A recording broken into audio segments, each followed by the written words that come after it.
que vamos a escuchar la palabra del Señor.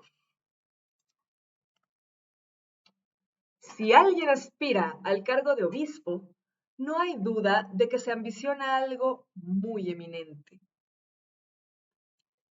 Es necesario, pues, que el obispo sea irreprochable, casado una sola vez, casto, dueño de sí, de buenos modales, que acoja fácilmente en su casa y con capacidad de enseñar. No debe ser ni bebedor ni peleador, sino indulgente, amigo de la paz, desprendido del dinero, eh, que sepa gobernar su propia casa y mantener a sus hijos obedientes y bien criados. Pues si no sabe gobernar su propia casa, ¿cómo podrá regular la asamblea de Dios? Palabra del Señor. Buenos días, mi estimable modorro, mi estimable modorra. El día de hoy tengo una iluminación espantosa. Denme un segundo, voy a abrir la cortina.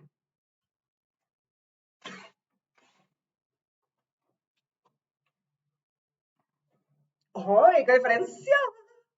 Ok, el día de hoy, muchachos, traigo unas notas, traigo un par de notas que ya más o menos vamos viendo por dónde andan, porque ya han sido las notas de la semana, pero traigo esta bellísima, bellísima nota que me encontré que me da una esperanza bruta en la humanidad. Déjenme decirles primero que nada que no me levanté a maquillarme, solo quería que lo supieran. Este labial me lo puse anoche, pero es tan bueno que no se borró. Lo amo.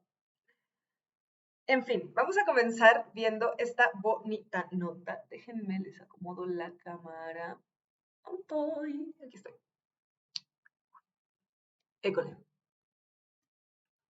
Mire, dos sacerdotes en la diócesis de Saltillo buscan la autorización del Papa Francisco para casarse. Veamos.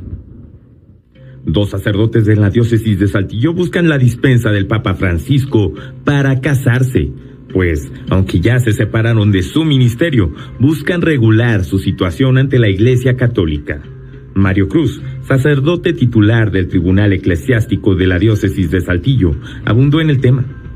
Que es la dispensa, es una figura en la que el Papa, porque solamente él puede darlo, le da el permiso al sacerdote de dejar del ministerio, del ejercicio del ministerio, y para poder tomar otro camino, como puede ser una cuestión profesional, pero también se puede solicitar al Papa el contraer matrimonio. Entonces, estos procesos sí se llevan en el tribunal. Entonces, sí tenemos por ahora dos casos y pues están en proceso. Mencionó que se hace una investigación y se le envía al Papa, quien, en un lapso de 4 o 5 meses, envía un documento al obispo de la diócesis para autorizar la libertad del sacerdote. Bueno, pues con el Papa Francisco se limitó muchísimo el tiempo y lo que antes duraban 2 años, 2 años y medio, hoy duran 4 meses, 5 meses. Se limita sigue siendo sacerdote, porque la dispensa no es quitarle el sacerdocio. Él sigue siendo sacerdote, pero con un permiso, con una dispensa, que se relaja la ley, y puede él tender a casarse, y casarse por la iglesia también. Tener una familia, como muchas personas que están entre nosotros, que fueron y ejercieron el sacerdocio. Tal y como lo indica Dios en su libro. Explicó que estos sacerdotes ya incluso formaron una familia y están casados por el civil. Sin embargo, lo que se pretende es regular su situación ante la Iglesia. Con lo anterior, dijo: nada más quiero tomar un segundo de apreciación de la catedral, hermosa catedral de Saltillo. Hola, hermosa. Mira nada más qué arquitectura tan bella, qué curvas. El Papa busca recuperar a los hermanos para que al mismo tiempo ayuden a la misión de la Iglesia Católica. Con imágenes de Mario González, Eduardo Santos. Tal y como lo indica la Biblia, el sacerdote debe ser casado. Ahí hay una cosa, dice, tiene que ser casado y tiene que tener hijos, pero debe de ser casto. La palabra casto Déjenme les enseño. La palabra casto significa que tiene que renunciar a todo placer sexual. Esto quiere decir que muy probablemente sí puede tener sexo, pero no puede... ¿Quién se querría casar con un sacerdote? Buena onda. Digo, o sea, puede tener sexo, pero no puede tener orgasmos, o probablemente no pueda tener arrumacos y caricias con su esposa. No, en serio, ¿quién se casaría con un sacerdote? Ya fuera de onda. Pues bueno, a mí esta noticia me dio mucho gusto porque la Biblia lo dice, no lo digo yo, lo dice la Biblia, que el sacerdote debe ser casado y precisamente por eso hay tanto reblandecimiento espiritual. Hay que tomar en cuenta que hace ya, ¿qué sería? Como en 2010 hubo una huida masiva de miembros, de exmiembros de la Iglesia Católica, no me acuerdo cómo se llama eso. ¿Abdicar? No, eso es al trono. No me acuerdo cómo se llama, si alguno de ustedes se acuerda, por favor déjenmelo en los comentarios. Que mucha gente, masivamente, una cosa así como 100,000 personas se dieron de baja de la Iglesia Católica. Y ahí, de hecho, comenzó un movimiento internacional con respecto justamente a la Iglesia Católica, pero es un movimiento mercadológico muy interesante que de hecho incluye a esta señora Amparito Serrano, creo que se llama, la creadora de las muñecas estas Very Nice y el mole de olla. Que, ay, Dios mío, si no lo han visto, déjenme se los enseño. Déjenme se los enseño, aquí lo tengo abierto. Ella es Very Nice. Very Nice es una niña bien.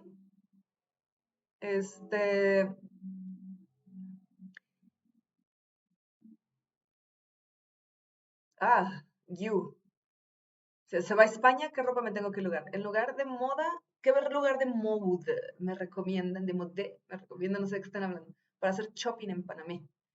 Es una niña rubia que viaja mucho, etcétera. Ella es Very Nice. Y ella es su contraparte. Ella es su contraparte Mole. Mole tiene como mascota una garrapata. Yo no sé en qué estaba pensando esta señora, ¿eh? Yo no sé en qué estaba pensando esta señora, el racismo es muchísimo, pero esto no es de lo que vamos a hablar. Ella también es la creadora de Virgencita Please. Y Virgencita Please fue una marca que se utilizó mucho en los últimos 10 años para adoctrinar a la población infantil con respecto a las creencias en la Virgen de Guadalupe. Y pues evidentemente para hacer una marcada fobia hacia las personas con piel oscura, todavía más. Amparín Serrano tuvo un final. Pues miren, yo no sé si esto sea cierto o no, lo que se dice es que la señora se cayó de su sillón porque decidió hacer un sillón elevador de 6 metros y luego quedarse dormida en él, se roló y pues uno no sobrevive a una caída de 6 metros. Entonces, ay, perdón que me ría, soy un monstruo, pero bueno, ok. Cambio de tema, mole de olla no, la Iglesia Católica. Entonces, la Iglesia Católica ha tenido que estar haciendo este tipo de movimientos de marketing porque, pues ya no les está quedando como otra opción para poder, digamos, tener influencia social, porque ya ahorita ya lo único que está funcionando es netamente el marketing visual para ellos, ¿no? Porque ya no están logrando entrar al alma, al espíritu de la población, como lo lograron durante muchos milenios, ¿no? Durante muchos siglos. Mucho del marketing católico fue hecho arte sacro, ¿no? El arte sacro es básicamente marketing católico. No me vayas a decir que después de vivir en una casa de paja en el medievo, no vas a llegar a ver una iglesia con un vitral impresionante y vas a creer en Dios, por supuesto que sí. Marketing. O sea, y de hecho por ahí hay, ¿cómo se llama? Creo que es Visual Politics. Visual Politics tiene un video al respecto con el de Lamparte, hombre, no sé si lo ubican, el muchacho que hace videos de crítica sobre arte. Bueno, Esa es la primera noticia del día. A mí me parece una gran noticia. Me dio un excelente despertar encontrármela y además que haya sido de Saltillo, Dios mío, qué bonito. En Saltillo empiezan movimientos sociales bien interesantes, fíjense. El matrimonio homosexual no sería legal en México si no fuera porque en Saltillo se empezó a mover la gente y en Saltillo en el 2008 a lo mejor, no estoy muy segura, se promovió la unión de convivencia para poder darle oportunidad a las personas LGBT de contraer derechos y obligaciones con su pareja. Que en ese momento no era matrimonio, pero luego ya se extendió a toda la República ese movimiento que comenzó en Saltillo. En Saltillo hay cosas muy interesantes, la gente está medio loca, yo le echo la culpa al agua, algunos tienden al bien, otros tienden al mal, pero sí en Saltillo sí hay una tendencia muy rara de pensamiento, ¿no? Y me dio mucho gusto ver esta nota, y quería compartírselas. En fin, ahora sí, vamos a las demás notas del día. A ver, déjame cambiar de pantalla. Quiero hablar acerca de este bonito documental que sacó Netflix anoche, no, ayer en la tarde. Se estrenó ayer el documental Cases Vallarta, me lo voy a aventar en la noche, ayer lo quería ver, pero ya, este, para ver cómo está, para ver qué es lo que está pasando y qué es lo que se ha descubierto. Hasta donde entiendo, tuvieron muchas dificultades para hacerlo y tuvieron que hacer una investigación muy profunda y en un escrutinio de datos brutal, porque esto implica la vida de mucha gente. Entonces, bueno, vamos a ver. Está en prisión y no ha recibido sentencia. Su hermano Mario Vallarta está en prisión sin recibir sentencia. Sergio Cortés Vallarta, sobrino, en prisión sin recibir sentencia, ¿no? Todos los actores políticos involucrados siguen siendo parte de la escena política. El sistema judicial sigue teniendo no todas, pero sí prácticamente todas las taras que tenía entonces, ¿no? Ni el documental ni la novela llegan a la verdad. No sabemos todavía exactamente qué ocurrió, por ejemplo, ese día, ¿no? El cráneo de ese señor. Ese 9 de diciembre del 2005. Y sin embargo, lo que sí está claramente documentado es todas las maniobras hechas por distintos organismos del Estado y también de la empresa, porque las televisoras y los medios de comunicación también intervinieron en este caso de manera muy directa, para que la verdad no pudiera saberse, para que a 17 años de distancia no sepamos cuál es exactamente la verdad de este caso. Un caso que de alguna forma concentra desde entonces todo lo que iba a pasar desde ahora. Yo casi lo veo así, como si ahí estuviera en germen todo lo que nos ocurrió después. O sea, como dices, empieza en el momento en el que la seguridad pública comienza a fracturarse, en el sexenio de Fox, que es a partir sobre todo de los secuestros. Luego vendrá la guerra contra el narco y a partir de ahí el desastre en el que estamos hasta ahora. Los medios de comunicación se alinearon originalmente a la versión oficial. La versión oficial fue luego derrumbada por los propios medios, pero después hay un abandono de la investigación del caso. Solo nos falta un testimonio, que es un testimonio clave, que es el de Israel Vallarta. Y de alguna manera, decía yo en algún otro encuentro con otros periodistas, la serie es un poco la historia, la serie cuenta la historia de la imposibilidad de llegar a Israel Vallarta, ¿no? De cómo el propio sistema judicial no permite que el principal acusado en esta historia, que no ha sido juzgado, que no tiene sentencia, y de quien sabemos sobre quien sabemos que se hicieron cualquier cantidad de maquinaciones, no se le permite hablar, ¿no? Eso a mí es lo que me parece grave de este caso. Hasta donde yo había comprendido, era que era lo que les iba a decir al principio, pero no estoy muy segura de esto. No permitieron que Israel Vallarta pudiera participar en este documental, no los dejaron entrevistarlo. Pero estamos en 2022. Se supone, o sea, están atentando contra el derecho contra los derechos humanos de esta persona todavía. Eso quiere decir que hay un sistema que está cooptando a toda la institución judicial, lo cual es peligrosísimo para todos. Para todos. Tenemos que tomar en cuenta, muchachos, ay, me encanta no verme modorra esta hora a pesar de que sí lo estoy. Tenemos que tomar en cuenta, muchachos, que para poder tener una historia detallada se tienen que ver todas las versiones del asunto. Y la bronca es que los medios de comunicación generaron tal confusión alrededor del caso que ahorita ya no sabemos ni siquiera para dónde movernos, ¿no? Y aún así, si el señor hubiera secuestrado, ya cumplió su condena. Ya la super, hiper, mega cumplió y no le han dado ni siquiera juicio. Ni siquiera le han dado la oportunidad de defenderse. Ese señor está secuestrado. Está secuestrado por la institución judicial de nuestro país. Bueno, me voy a ir con la siguiente nota. Estoy en esta ocasión, el día de hoy, voy a tratar de hacerlo lo más seguido posible, no prometo nada, pero me pidieron que hiciera videos más cortos, entonces estoy tratando de leer notas chiquitas, pero no siempre se va a poder, ¿vale? A veces vamos a tener que ver notas largas. Entonces, bueno, esta vez voy a tratar de tardarme más o menos media hora.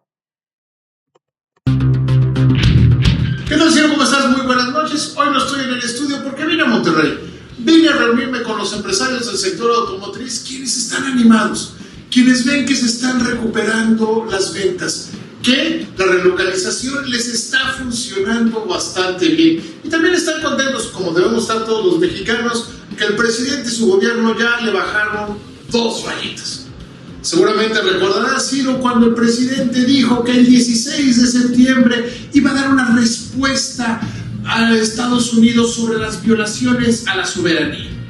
Dijo que no iba a tolerar. ¿Por qué les da tanto miedo defender la soberanía nacional? ¿Por qué creen que eso es subirle rayitas? O sea, si yo le permito a mi marido que venga y me pegue, pero, ay, bueno, gracias por pegarme bajito, mi amor. Y yo soy la que le tiene que bajar 2 rayitas. Váyanse al diablo. ¿A qué están jugando? Y es que esa es la bronca. O sea, esta gente, por el hecho de defender sus propios intereses, defienden los intereses del enemigo. Bueno, no del enemigo, ¿no? Porque no son enemigos, es el vecino. Pero ellos tienen sus propios intereses. Eso que hacen estas personas es traición a la patria. No lo digo yo, lo dice la ley. Que se violara la soberanía y además que le iba a mandar una carta al presidente de los Estados Unidos explicándole cómo estaba el asunto. El asunto está muy claro. El gobierno de los Estados Unidos ni el de Canadá plantean robarse ninguna soberanía. No, nada más plantean ponernos de rodillas para que hagamos lo que ellos quieran, a pesar de que los tratados están muy claros y siempre se pueden meter controversias. Ellos tienen varias controversias metidas también. Nosotros tenemos controversias metidas con Canadá. ¿Por qué las únicas controversias que importan son las que ellos nos meten a nosotros? Sí se está atentando contra la soberanía. Ya le bajaron 2 rayitas.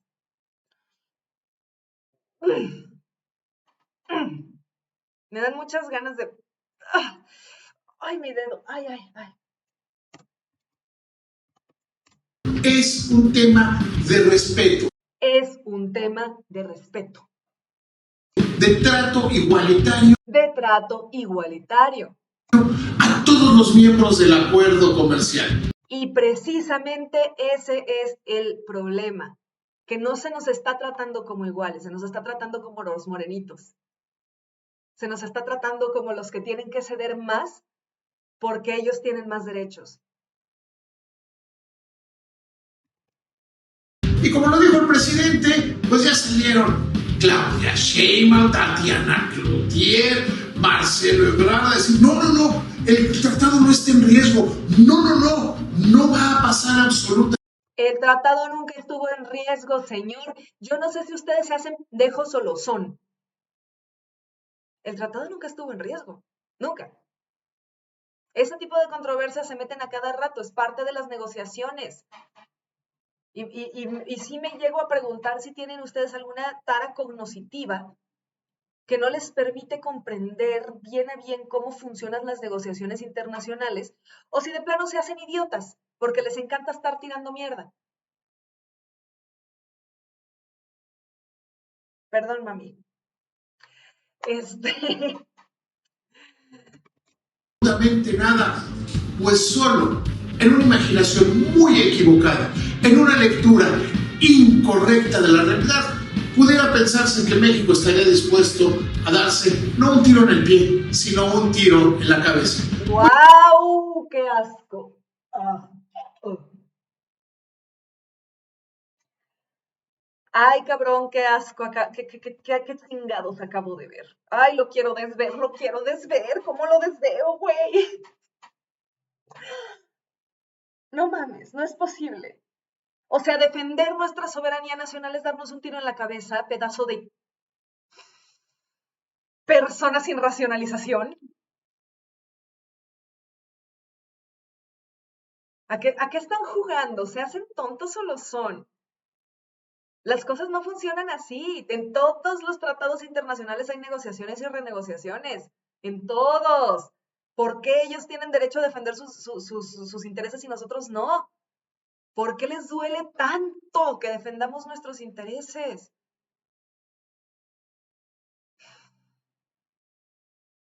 ¿Saben qué? Voy a cambiar de nota porque esta sí me causó hígado. Aparte de pesado feo el güey. Déjenme le cierro porque ya no aguanto más. Y esta es la última nota en la que López Obrador habla acerca de Murillo Karam y de cómo él fue el que se autoinculpó. Yo pienso que debe de tenerse en cuenta que son dos acciones, ¿no?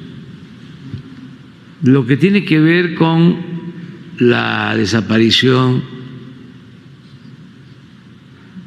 el lamentable sacrificio de los estudiantes esa noche en Iguala. La palabra que utilizó fue sacrificio. Ay, jole.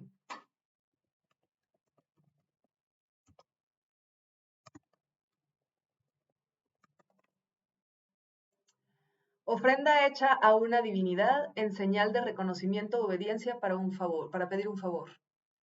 Esfuerzo, pena o acción o trabajo que una persona se impone a sí misma por conseguir o merecer algo para beneficiar a alguien. El sacrificio implica beneficiar a alguien. Estamos hablando de que López Obrador claramente aquí está diciendo, con la palabra que él seleccionó y que es muy cuidadoso el señor para hablar. Por eso se tarda tanto en elegir cada una de las cosas que salen de su boca. ¿Eso quiere decir que él realmente cree que esto se hizo para beneficiar a alguien? Y los alrededores, que ya se tiene en el informe pues una versión de lo sucedido de esa noche. Quienes participaron y los horrores que se cometieron.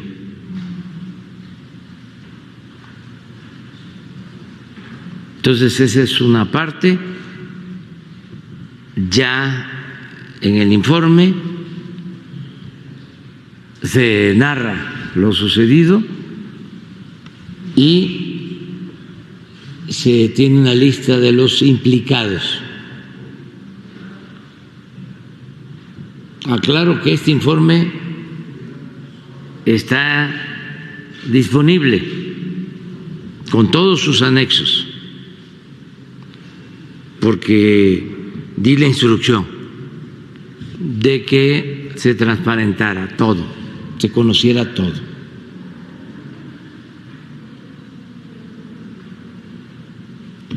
La segunda parte tiene que ver con la actitud de las autoridades, de cómo los que no habían participado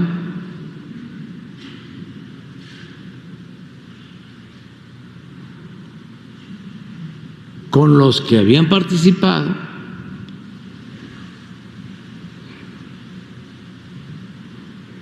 de una u otra forma se pusieron de acuerdo para ocultar los hechos.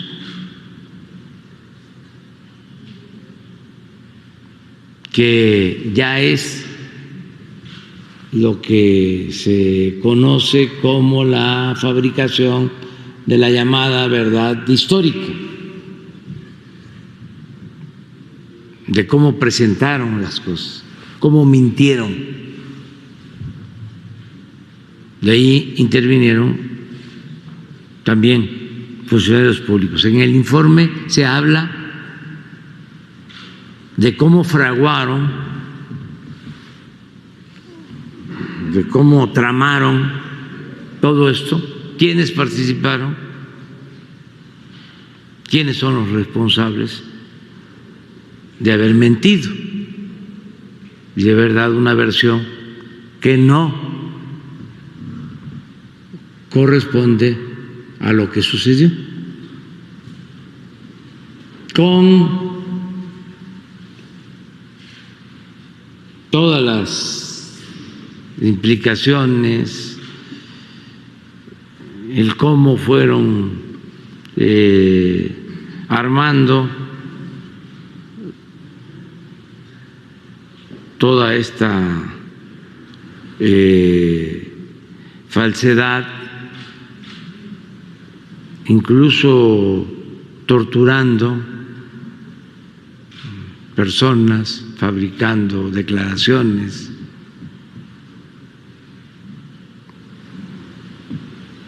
Entonces esa es la otra parte.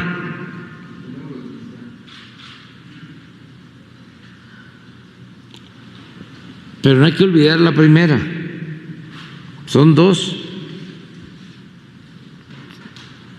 Yo le voy a pedir a Alejandro Encinas. Bueno, mire, de hecho quiero quitar esto porque hay otro video que es la versión del GIEI, no coincide con... no coincide con... A ver, autoridades simularon desde el primer día del caso Ayotzinapa. Esta es la versión del GIEI, pero... es que ¿dónde está? Hace 4 meses. No. Esta semana, vamos a ver. Híjole, no encuentro la nota, a lo mejor y la tengo. A ver, historial. No me critiquen, ¿ok? No me juzguen. Veo videos raros. Se me hace que no la vi con esta cuenta.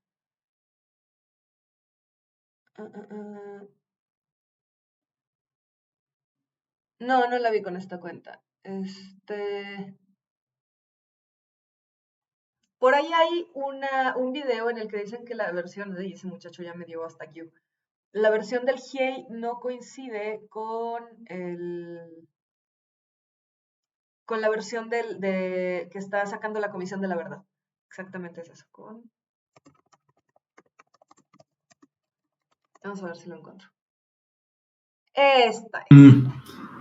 No nos vamos a aventar los 19 minutos, ¿ok? Pero sí me gustaría que escucháramos algunas cosas. Ronquillo señalaba pues todos estos datos procedentes de dispositivos, llamadas telefónicas, reportes inclusive entregados por autoridades de Estados Unidos. Sin embargo, hay un factor que está ahí presente, pero sin la definición total aún. El caso del GIEI, del Grupo Interdisciplinario de Expertos Independientes, que no valida de manera expresa el comunicado que dio a conocer la comisión presidida por Encinas, porque dice que no tuvieron, y bueno, no se sabe si ya lo habrán tenido, no hay información actualizada, si ya han tenido acceso a todo ese cúmulo de información para poder validarla y para poderse sumar a algo que también mencionan, que ellos no participaron en la redacción del informe presentado por Encinas.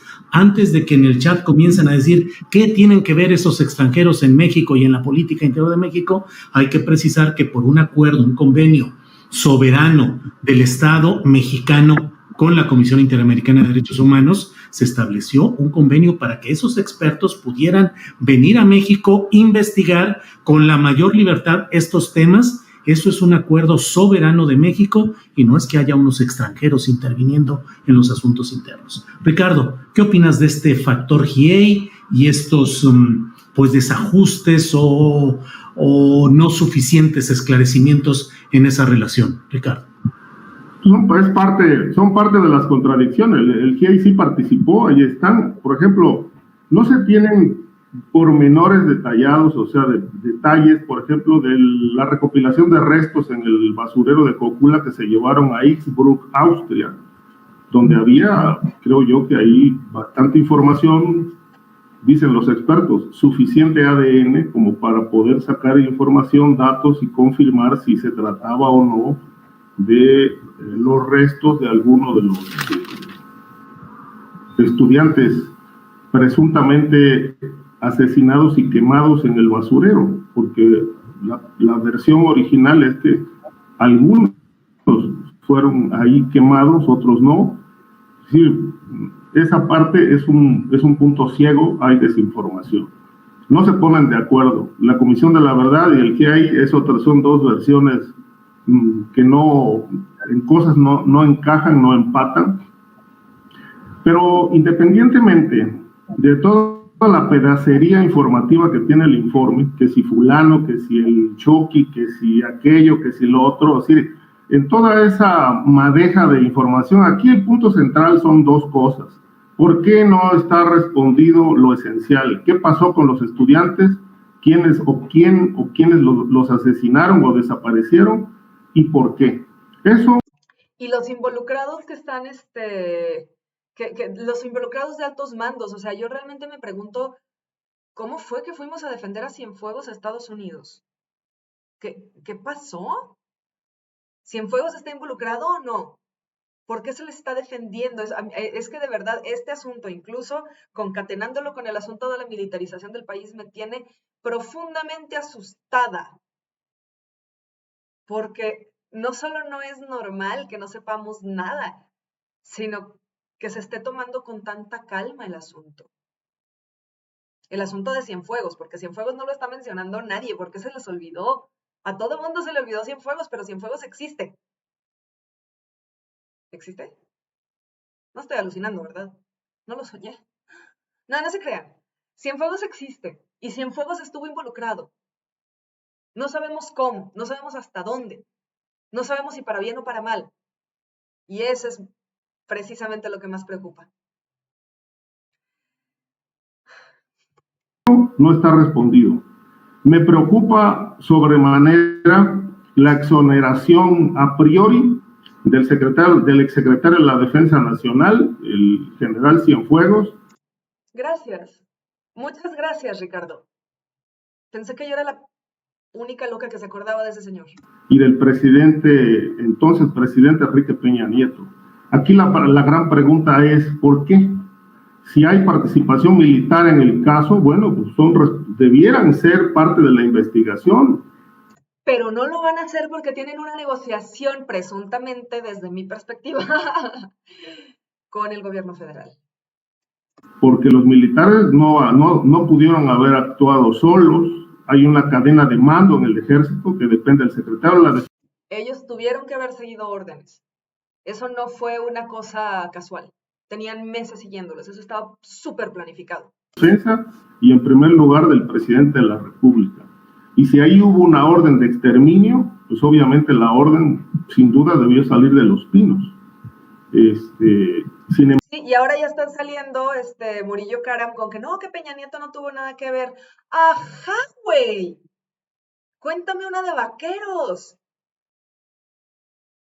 Si Peña Nieto no se enteró, probablemente era porque él no estaba siendo el presidente del país, nada más era el muñeco que estaba llevando el rostro de la presidencia. Si no se enteró, si es que en serio no se enteró. Yo no sé hasta dónde todo mundo cree que Peña Nieto es pendejo y hasta dónde realmente lo sea. Lo dudo. Me encantaría creer que es pendejo, que nada más es un muñequito. Pero los seres humanos somos extremadamente complejos y entre más simple se ve alguien, más dark deepens, tiene más profundidad oscura tiene esa persona. Entre más simple se ve una persona, más profundo y oscuro es. Es una generalización, pero generalmente es así. Sin embargo, estos hombres ya fueron exonerados. Vale, él dijo ya lo que yo quería que escucharan, una de las cosas que yo quería que escucharan, pero quiero que escuchemos la opinión. Ya está. Me voy a brincar un montón porque no quiero que dure 6 años mi video. Yo quisiera pensar, tú sabes, ustedes saben, compañeros, ustedes saben, personas que amablemente comparten con nosotros este espacio, pues que yo soy un optimista, ¿no? Y que como tal, en ocasiones peco de mucha ingenuidad. A mí me parece que no comparto con Ricardo esta idea de una exoneración a priori de Peña Nieto y del general Cienfuegos. A mí me parece que la investigación tiene que ser llevada a sus últimas consecuencias y me parece, sí, y ahí coincido con lo que han dicho mis colegas, sobre el costo político para la Cuarta Transformación de no hacerlo, ¿no? Me parece que lejos de que este informe procure sumar confusión y sumar desinformación a lo que se ha expresado en relación a este caso, me parece que este informe aporta algunos elementos importantes. Por otra parte, pues ante la realidad nacional, ante la vigencia de elementos del sistema político mexicano, puedo dudar en esos momentos de que se llegue a las últimas consecuencias en este caso. Y eso es lo que todos tememos, que no se llegue a las últimas consecuencias en este caso y que más bien todos los autores materiales e intelectuales de este crimen de Estado se queden impunes viviendo en sus lofts en España con sus esposas modelos. Y nosotros nos quedemos con el palmo de narices que nos deja este montaje escénico. Pero sin duda, y ahí sí, como un crimen de Estado realizado con más allá de la definición internacional y más allá de los ordenamientos jurídicos en estos momentos, porque al fin de cuentas, tanto los ordenamientos internacionales como los elementos jurídicos están para cambiarse y deben atender a las realidades y necesidades de nosotros, los seres humanos que nos movemos en una dinámica histórica. Me asustó el puntero de aquí, dije, caray, pues si no estoy moviendo el mouse, no era yo. Entonces, yo considero que es un crimen de Estado, como ya lo dije, porque al final de cuentas se utilizaron recursos e infraestructura del Estado. Es un crimen de Estado. Fue un crimen de Estado y es un crimen de Estado que no se resuelva. Para cometerlo, ¿no? Ok. Y me gustaría terminar por escuchar la opinión de Guadalupe Cabrera. Pues gobernar no al margen, sino con el ejército de alguna manera extendido sus funciones en distintos ámbitos. Ya dijimos por qué pareciera ser que esto es lo que sucede. El tema del pacto, pues es difícil, ¿no? Decir hacia dónde va el pacto y si esto atiende al tema de que el presidente no quiere tocar a las Fuerzas Armadas, pues parecería ser que ni al presidente ni a las Fuerzas Armadas, ¿no? Por el otro lado... De hecho, le voy a regresar porque ella está diciendo una de las cosas que quería que escucharan. Yo este video no lo había visto, yo vi el título. Me lo aprendí porque me interesaba mucho verlo, pero me da mucho gusto que estén exponiendo justamente las cosas que yo he observado, porque eso quiere decir que no estoy tan loca. Absolutamente pareciera ser que hay un acuerdo y que el presidente pues ha decidido pues gobernar no al margen, sino con el ejército de alguna manera extendido sus funciones en distintos ámbitos. Y eso es altamente preocupante. Ya dijimos por qué pareciera ser que esto es lo que sucede.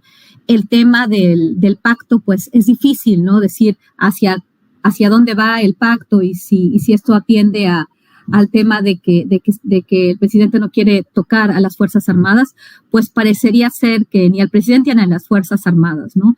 Por el otro lado, vivimos en una era muy complicada. Estados Unidos, por un lado, nos está también está presionando a México. El tema de Cienfuegos tampoco se ve muy claro, porque de cualquier forma la información que se nos dio, que se nos presentó, con la que llegó Cienfuegos, supuestamente relacionada con una investigación que llevaba varios años, cuando lo que vimos era un archivo que daba mucho que desear, ya lo hemos dicho aquí varias veces, y entonces fue toda una idea, ¿no? Que había una cofradía en las Fuerzas Armadas y que esta cofradía había hincado al presidente Andrés Manuel López Obrador, y Andrés Manuel López Obrador a su vez había tenido la capacidad de hincar al presidente Donald Trump en su último periodo de sus 4 años de presidente de los Estados Unidos. Esa versión yo nunca la he comprado porque realmente nunca se dio información sobre la verdadera participación de las Fuerzas Armadas, sobre el jefe de las Fuerzas Armadas, el general Cienfuegos, con el grupo que se dice con el que participó y aceptó dinero y protegió esta célula de los hermanos Beltrán Leiva. O sea, realmente no hay evidencias, tampoco todavía. Hoy por hoy encontramos las evidencias que vinculan a Genaro García Luna con el crimen organizado, porque no ha habido un juicio tal cual. Obviamente se ha dicho antes de que él llegara antes de que él llegara a la Secretaría de Seguridad Pública, todos damos por hecho que estos personajes a los mayores niveles de gobierno, los hombres fuertes de la seguridad, uno en un sexenio y el otro en otro, pues estaban vinculados al crimen organizado. Me parece difícil a veces de pensarlo, porque participaron de manera muy cercana con las autoridades estadounidenses que tenían, bajo el acuerdo de la Iniciativa Mérida, pues una colaboración tan cercana con el gobierno mexicano, y en particular con estos dos personajes, ¿no? Y de repente encontraron que estos dos personajes con los que habían participado de forma tan cercana y a quien le habían vendido, en el caso del general Cienfuegos, armamento en los primeros años por billones de dólares en diferentes momentos. Esto se puede cotejar. Y bueno, inclusive se cotejó en la prensa por el Washington Post un artículo de Joshua Paltrow en este diario tan importante, ¿no? Entonces, ¿por qué pasó esto? ¿Qué es lo que está pasando aquí? ¿Realmente hay un pacto con las Fuerzas Armadas, o el presidente hizo esto y no los llama a cuenta por un pacto? Pues puede ser. Es lo que estoy sospechando yo también. Es lo que yo estoy sospechando también, y ya me ha echado la madre encima por andar pensándolo, pero es que, ¿qué otra cosa quieren que piense? O sea, es casi evidente que hay una negociación y un pacto entre el ejército y López Obrador. Casi evidente. Lo cual es extremadamente preocupante. No podemos confiar ciegamente en las personas. Los seres humanos somos falibles. ¿Quién nunca ha fallado? Levante la mano. ¡Ah! No hay manos. No sé si me explico. No podemos confiar ciegamente en la gente, no importa que sea el presidente de la República, no importa que sea el hombre que hizo un movimiento social, no importa que sea Mahatma Gandhi. Mahatma Gandhi dormía desnudo con niñas de 13 años. No importa que sea la Madre Teresa de Calcuta, la Madre Teresa de Calcuta torturaba a las personas a las que ayudaba. No importa quién sea. Todos tenemos la posibilidad de fallar. Todos. No podemos confiar ciegamente en nadie. Y a mí me parece muy preocupante, altamente preocupante, que no lo estemos tomando en cuenta 43 minutos. No sé cómo acotarme. Ya, me rindo. Olvídenlo, voy a hacer en los videos de cómo salga. Pues bueno, muchachos, eso fue todo. Yo sigo muy preocupada por lo que está pasando. Me siento muy contenta por lo de los sacerdotes. Ojalá que les permitan casarse. Pero si no, pues bueno, tampoco es un asunto mío. Yo no soy religiosa. Más bien, yo no soy católica. Sí soy religiosa. Yo no soy católica. Y pues no es asunto mío, ¿no? Con el asunto del TEMEC, sí, el presidente está defendiendo la soberanía nacional y se estuvo defendiendo la soberanía nacional, y yo no sé qué está pasando ahorita, que ya parece que ya nos poncharon una pata. Y ahora sí, ya los empresarios están muy contentos con López Obrador, porque ahora sí ya nos estamos empinando. Y eso es lo que quieren, que nos empinemos, traición a la patria. Y con el asunto de Ayotzinapa, yo de verdad estoy muy asustada, no por el asunto de Ayotzinapa, obviamente sí, sino por la influencia que todavía tienen los que participaron, los autores, tanto intelectuales como materiales, de ese crimen de Estado. Parece que hay un pacto, y no soy la única que lo piensa. Y yo no me lo saqué ni de Julio Astillero, ni de Guadalupe Correa, ni de, o sea, no, yo misma lo puedo observar, parece que hay un pacto. Parece, ojalá que no. Esperemos que todos los responsables de este crimen de Estado caigan y que sean personas que tengan el criterio suficiente como para entender que lo que hicieron está equivocado y puedan involucrar a todos los demás que participaron, ¿no? Es cuanto, muchachos. Ay, empecé tan contenta y terminé tan amargada. Se me hace que me voy a ir a correr a ver si se me quita lo amargosa. Me encanta cómo me veo hoy. Me voy a maquillar en la noche y así ya no tengo nada que hacer en la mañana. Ya no me voy a ver toda despeinada y modorra. Bueno, muchachos, muchas gracias por ver este video. Recuerden que si les gustó, compartirlo con sus amigos. Y si no les gustó, compartirlo con sus enemigos para que les arruinen el día. Dejen su like, suscríbanse y activen la campanita. Y recuerden dejar su comentario si están enojados conmigo, si no les gustó, si me quieren mentar la madre, si se quieren quejar de que estoy hablando mal de López Obrador, déjenlo en los comentarios. Y recuerden que no se les olvide que todo es mental, pero la mente es bioquímica.